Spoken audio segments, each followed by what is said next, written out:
Hey, it's a Week 6 NFL preview with the Giants and Eagles, the Lions and Chiefs, and more. Welcome to the Schatz and Tanier NFL podcast from FTN Fantasy for Thursday, October 9th, 2025.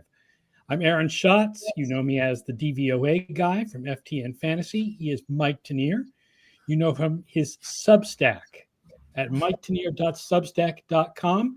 This show is sponsored by our friends at Underdog. If your fantasy team is decimated by injuries, Underdog is a great way to get back in the game, all you Malik Neighbors owners. Make picks.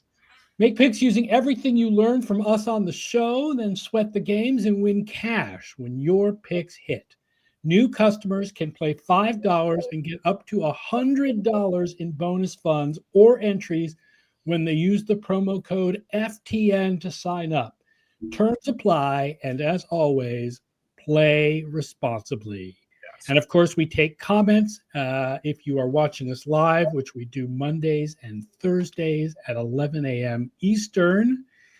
We've got some good games this week. A lot of good teams versus bad teams. What happened is there's a Monday night doubleheader. Yes. And two of the best games of the week kind of got saved for Monday night. There's Bills and Falcons, and there's Bears and Commanders, and the rematch of last year's Hail Mary. And those games are going up against each other on Monday night. So the 1 o'clock window in particular has a lot of losing team versus winning team. Yep, and also we have the Eagles tonight, which takes another winning team and takes them out of the equation. Right. So, like, for example, I give you the playoff odds for tonight's game. The Eagles are 82% in with a win and 58% with a loss. The Giants are 3% with a win and 0.3% with a loss. So you're saying there's a chance, but that's a big spread for the Eagles. To go 4-2 and have it go down that far is significant. Yeah, well, I think part of that is just not an expectation they're going to lose this thing. Okay. But also it would make, it's a division loss, right? Which if, they're going up against the Commanders for the division at some point.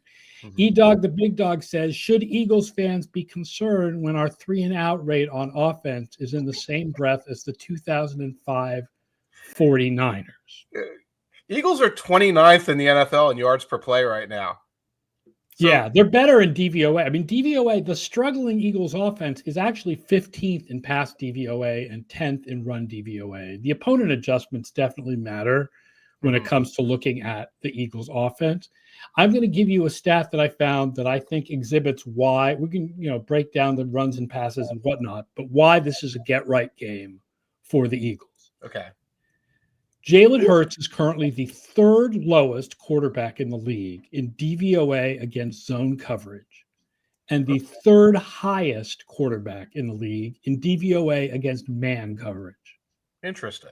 And that's not a one-year thing. Last year, I remember writing multiple times, including before the Super Bowl, about how much Hurts struggled with cover 3 specifically. The Giants are mostly a man coverage defense. Right. And a man coverage team with one good cornerback in Cordell Flott.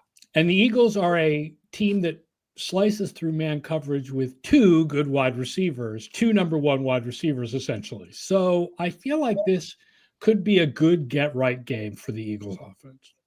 Agreed. Now, of course, the Eagles are worried about a couple of injuries right now. Pro Bowl guard Landon Dickerson is out tonight, or unofficially, but officially out. Saquon appeared on the injury report, but reportedly he has soreness and he expects to play.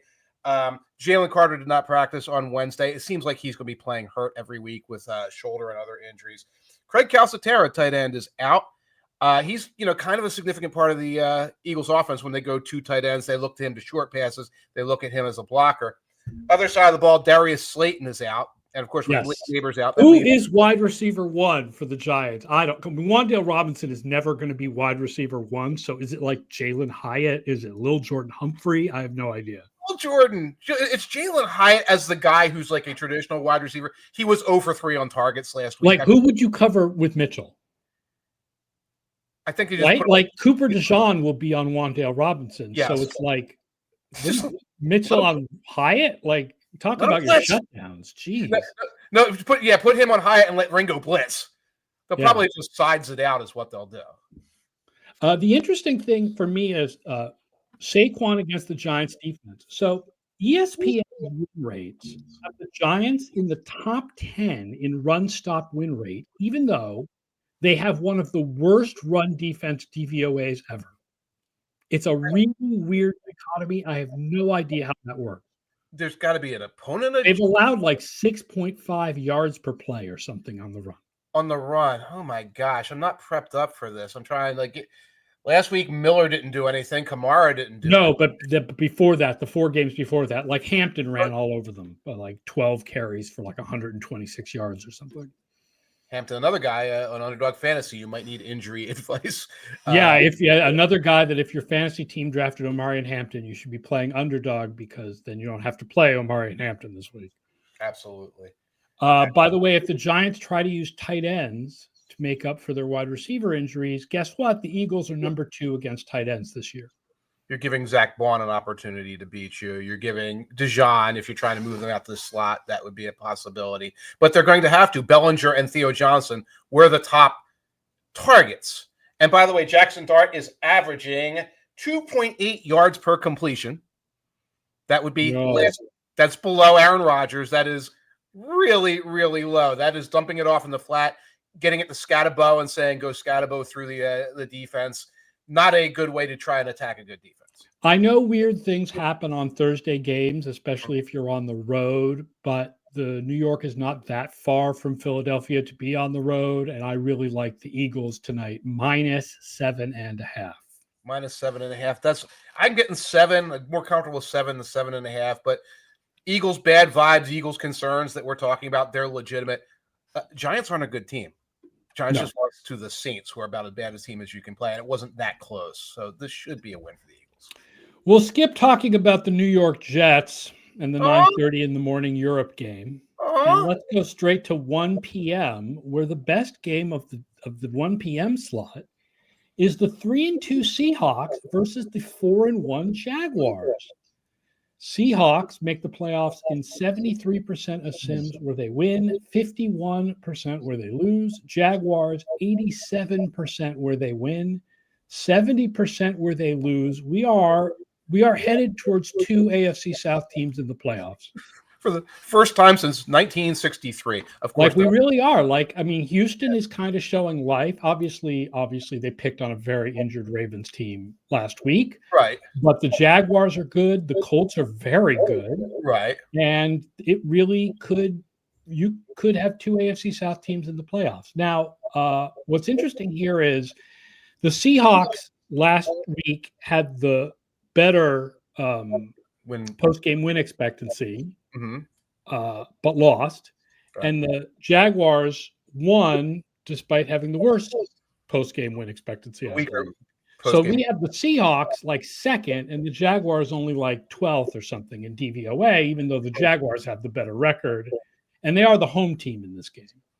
Well, this is the battle between the team that does dumb stuff at the goal line, the Jaguars, versus the team that does dumb stuff on the final drive in the fourth quarter, the Seahawks, where both of their games come down to Darnold playing well overall, coughing the ball up when he needs to make a play. Darnold is number 1 in the adjusted EPA type stats that people like Kevin Cole and Ben Baldwin do. And yet at the same time, there is that lack of trust at the end of games that comes from history and last year's playoffs and last week. Right. I mean, he's helped by having a very stable offensive line, but it's not a fantastic offensive line. They're getting the job done. It's helped by a scheme that's full of all these short. No, but you pointed out today, for those who don't know what the 2 Deep Zone Mike wrote today about the continuity of offensive lines so far this year, it's been a very continuous offensive line and a stable offensive line this year. Right. It's been their 5 starters, more or less, although somebody got hurt in camp for the Seahawks. So they've had that. They've got a scheme that gets the ball out into the flats and guys and things. So Darnold has been executing there. That's a lack of trust. We all got to see the Jaguars goal line experience. Good time. Yes. It's interesting, isn't it? Wild time. I mean, they didn't throw the pick 6, I guess, but they did. I mean, Trevor Lawrence falls on his face and gets up, and then and then runs in for a touchdown. Was interesting. don't forget the tush push with the dive over the top. Those two great tastes that taste great together. Andrew Daly says, I'm a Jags fan, but I do think the Seahawks win this one. Do we project the Seahawks to win the NFC West? I would have to open up, hold on, the playoff odds and tell you what the latest projection this week is as far as the NFC West. We have San Francisco 38, Rams 35, Seattle 26, and Arizona 2. Well, that's the Niners playing very well and getting healthy later. Yes, and the 4-1, right? They have the 1 game advantage. The Rams have been the best. The Rams and Seahawks, but based on prior knowledge, the Rams are higher in Dave, so the Rams come up a little higher in the odds. The Jaguars are very good running the ball, 6th running the ball this year, but the Seahawks defense has been awesome against the run. They're 2nd against the run. Their weakness has been the pass, where they've been average, and the Jaguars' weakness has been the pass, where they've been average. And there are more problems on the way for the Seahawks pass defense. Injury report. As of yesterday, this time, Devin Witherspoon was undergoing imaging on his knee. That's usually not a good sign that he's going to be out there this week. There was no injury update as of this morning on Reek Woolen. He was knocked out of the game against the Buccaneers. Those are your 2 starting cornerbacks. Julian Love might be returning to practice today. You'll know more. He's at safety. And Tank Lawrence is kind of in the same boat. So you have 3 guys in the secondary, one of the top guys. I don't want to miss anybody on the defensive line this time for the Seahawks. One of the top guys on the defensive line for the Seahawks. Possibly out. You have to stay tuned on that. Yeah, it's interesting. The Seahawks have been really stingy to opposing number 1 receivers this year, only 38 yards a game. And Brian Thomas has scuffled, but if they've got injuries in the secondary, how does that affect things? Right. Witherspoon was in and out, so it wasn't like Spoon was shutting guys down. Right. It was probably pass rush scheme, getting to the quarterback. I think that was probably a lot of it in the first few games. And meanwhile, for your DFS slates, the Jaguars give up 87 yards a game to opposing wide receiver 1, and you may have heard of this gentleman named Jackson Smith-Njigba, who is playing better than anyone who's not named Puka Nacua so far this year. Absolutely phenomenal ball player, and they find ways to get him the ball. Quick Jaguars injury report. Center Robert Hainsley, hamstring, got knocked out of the game late against the Chiefs. His backup did well. Did not practice Wednesday. Trayvon Walker, who missed the Monday nighter, looks like he might be coming back. He has a wrist injury. He's been limited in practice. And the Jaguars' offensive line, surprisingly strong this year. Yes. ESPN in the win rates, 3rd pass blocking, 2nd run blocking. Amazing. Like Walker Little's good now. Yes, it's a real strength against strength because that Seattle defense, especially the front, has been so good. And then the Jaguars' offensive line has been surprisingly good. Right. The line is Jaguars -1, which means that Vegas sees Seattle as a slightly better team. I think Seattle is more better than the Jaguars. I like Seattle in this game. I would go like Seattle money line or something. I don't like the injury report. I don't like the injury report for Seattle, so I'm going to go with Jacksonville. Interesting. Yeah, well, I mean, 5-1 for the Jaguars would make me look good. Portals! All right, we want to get a quick mention in of Rams at Ravens because this is, believe it or not, the most important game on Sunday for the playoff odds. Now, the most important game all week for playoff odds is Bears-Commanders on Monday night. Okay. But this one, the Rams make it 78% of the time if they win and 58% if they lose. And the Ravens, 69% if they win, 47% if they lose. Wow. But, of course, that assumes Lamar Jackson will be back after the bye week. Mm-hmm. If you take it so Lamar Jackson never comes back, the Ravens' playoff odds drop from 56% to 23%. And that sounds high. 1 in 5. That sounds high, but that sounds high in part. Cooper Rush is not going to be as bad as he was last week. That's what we said about Jake. We have a whole 3 or 4 years of Cooper Rush experience. It's literally compared to one game against the Texans defense. Yes. I know. I'm just saying we literally said that 3 weeks ago about Jake Browning, and now they're trading. Yeah, well, then Jake Browning was bad for 3 games. Although it's very fun. Every advanced stat shows that Jake Browning has been better than Joe Flacco this year. Yeah. I made a joke about it. Some folks on the Blue Sky were like, well, explaining to me why this makes sense for football reasons. I understand why people are explaining to me that this makes sense for football reasons, because football people who do this for a living did it, made the trade, but it doesn't make sense for football reasons. It's a panic move, folks. It is. I think it's much more about visual. We are trying to save our season visual reasons than it is about Joe Flacco was actually a better quarterback than Jake Browning reasons. Or a better choice at this point, coming in on Tuesday, getting handed a playbook on Wednesday. Right. I was going to say not just Joe Flacco, but Joe Flacco showing up in midweek. Although, I mean, again, like if there's a quarterback who can learn an offense at midweek, like the number one guy on my list right now who could do that would be Joe Flacco, because he's 40 years old and has been in the league forever. Right. He's learned like 80 offenses. But I put Brett Rippon in first for a week or something. I don't know. Let me give you the injury report, because that's all that matters in this. The good news for the Ravens is that Kyle Hamilton and Ronnie Stanley were limited in practice on Wednesday. They could be back. They could also slow roll these guys for obvious reasons. The bad news, not practicing this week: Lamar Jackson, Roquan Smith, Marlon Humphrey, Chidi Awuzie, and Patrick Ricard.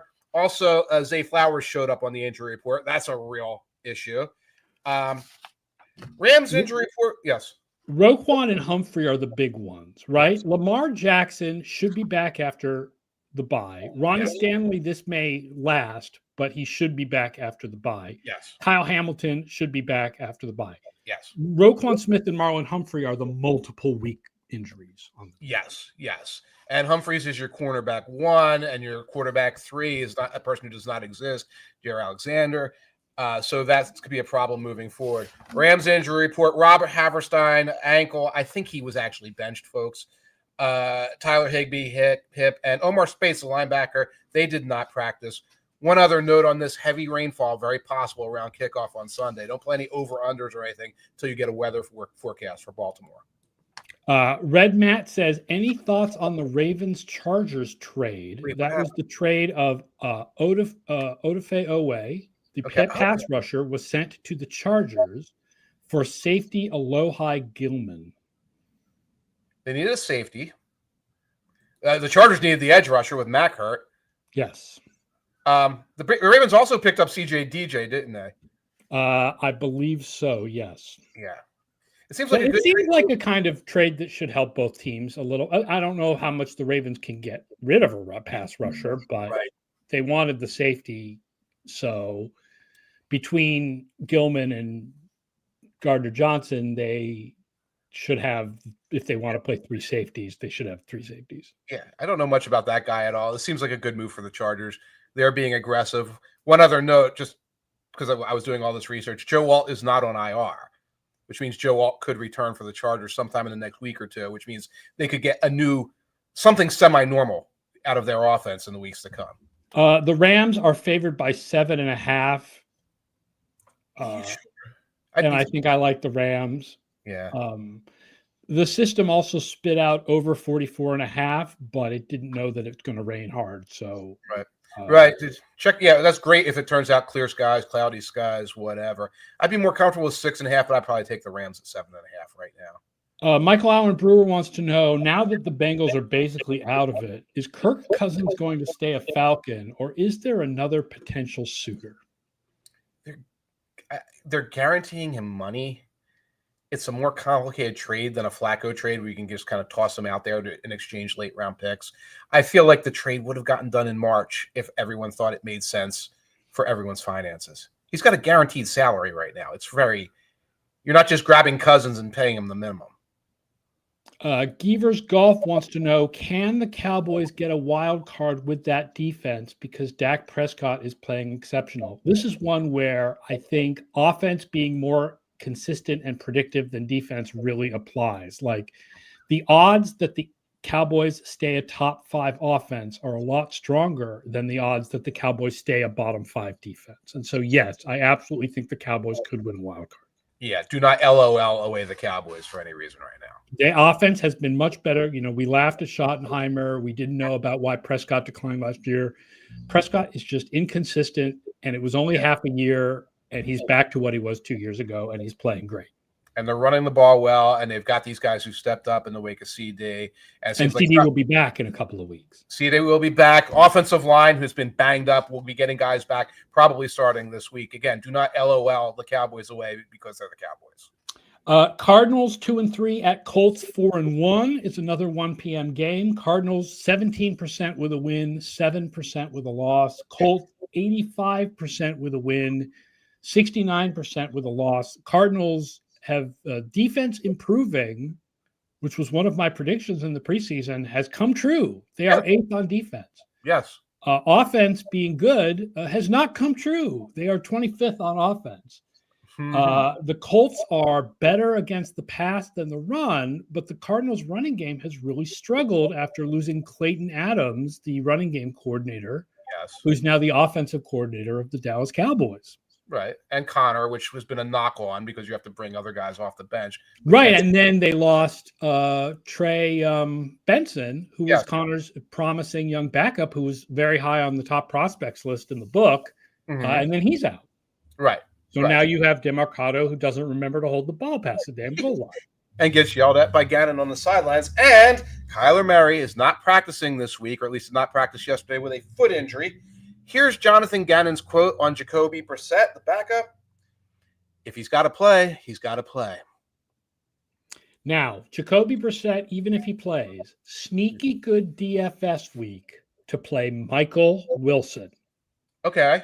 Because the Colts are allowing 33 yards a game to number 1 receivers and 77 to number 2s. Okay. Because it's keep away from Charvarius Ward. And Xavier Howard retired. Yeah, so you just, nope, goodbye. Which means someone worse than Xavier Howard is now, it's Mekhi Blackman, used to be with the Minnesota Vikings. Mekhi Blackman is now the number 2 cornerback for the Colts. So sneaky good Michael Wilson week probably comes cheap on Underdog or your DFS sites. Cardinals have trouble covering tight ends, so that's your over on Tyler Warren. Big over on Tyler Warren. Don't sleep on Greg Dortch, too. Kenny Moore has been out for several weeks for the Colts. So not only is Blackman at number 2, but I'm not sure who is at number 3 right now. Yeah. The line is Colts -7. The system likes Colts -7 barely. You know, I hear the if he's got to play, he's got to play from Gannon, and I feel Colts -1 million. I'd take it. Like if this is your messaging, you know? No, the Cardinals are not doing well on messaging right now. No, they're not doing well on messaging at all. For a team that is better than its record, when you lose 3 games on last-minute field goals by 5 combined points, you are. That's the kind of team where I'm supposed to be out there broadcasting how much better that they are than their record. Right. But the vibes are bad. The vibes are bad. And then you look at the undercurrent and it's like, yeah, they're only losing by a field goal. 2 teams they should beat by 10 points. Right. Yeah. 4 p.m. has a really good game. And it's on most of the country, I think, is getting 49ers at 4-1 against the Buccaneers at 4-1. These are incredibly similar teams. Oh, yeah. Both teams have negative DVOA despite 4-1 records. Both teams are horrible on special teams so far this year. Yeah. Both teams are riddled with offensive injuries. You don't say. Both teams are really strong passing, but are struggling to run the ball. Yeah. And both teams on defense are much better against the run than they are against the pass, which means there should be a ton of passing in this game. These teams are really, really similar. But by whom and to whom? You guys might notice I printed out my injury report here. I got to go give me a second to get the Buccaneers. 49ers. Injury report. All right, here we go. Let's see. Niners injury report. Well, first of all, I'll start. Brock Purdy is not practicing, which means Mac Jones has been limited in practice with a knee and oblique. I don't think oblique. So it's not just Mac Jones. It's a limited Mac Jones. Yes. And by oblique, I don't think they mean the body part. I just mean he's just vaguely injured. He's just injured everywhere.